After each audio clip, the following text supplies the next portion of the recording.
આગામી 3 કલાકમાં અમદાવાદ, ખેડા, વડોદરામાં રેડ એલર્ટ. છોટાઉદેપુર, આણંદ, ભરૂચમાં ખાબકશે ધોધમાર વરસાદ.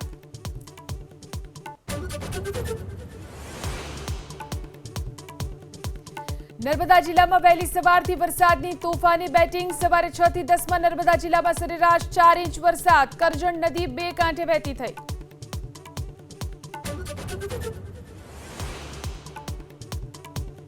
વડોદરા જિલ્લાના શિનોર, ડભોઈ, વાઘોડિયા સહિત ગ્રામ્ય વિસ્તારમાં ધોધમાર વરસાદ. નીચાણવાળા વિસ્તારમાં ભરાયા પાણી.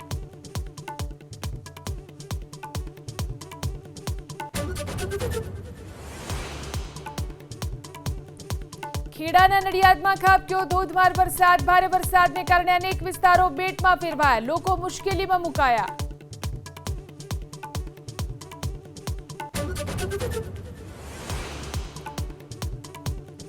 સુરતના ઉમરપાડાના બલાલકુવા ગામમાં ભારે વરસાદ બાદ કોતરમાં વધ્યો પાણીનો પ્રવાહ. ગામના 2 ફળિયા વચ્ચેનો સંપૂર્ણપણે તૂટ્યો સંપર્ક.